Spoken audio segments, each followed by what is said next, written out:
Daily taste the daily. Medaram జాతరకు అన్ని ఏర్పాట్లు పూర్తయ్యాయన్నారు మంత్రి సీతక్క. వేములవాడ ఆలయాన్ని కుటుంబ సభ్యులతో కలిసి ఆమె దర్శించుకున్నారు.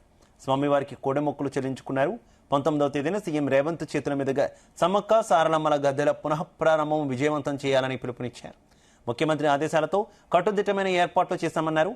జాతరకు పార్టీలతో అతీతంగా అందరి ప్రజాప్రతినిధులకు ఆహ్వానాలు పంపించామన్నారు.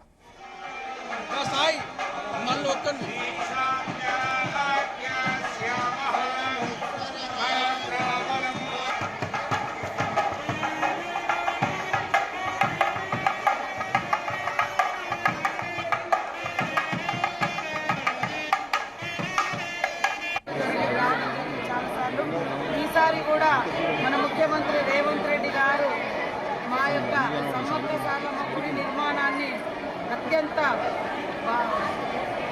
భావోద్వేగ బంధంతో చాలా బ్రహ్మాండంగా నిర్మిస్తున్న సందర్భంగా మరి జాతర కూడా ఒక దిక్కు మాకు గుడి నిర్మాణం అవుతుంది, మరి జాతర కూడా ఉంది. మరి కుటుంబ సమేతంగా ఈరోజు వచ్చి మొక్కులు చెల్లించుకొని మళ్ళీ మేడారంలోనే జాతర సక్సెస్ అయ్యేంత వరకు కూడా సమ్మక్క సారలమ్మ జనంలోంచి తీసుకొచ్చి ఆ 4 రోజుల జాతర మహాఘట్టం ఘనంగా నిర్వహించుకునేందుకు ముందు ఇక్కడ గుమగుమల వంటలే వంటలే తెరకొట్టే కారం రంగు రుచి ఆచి కారం పొడి.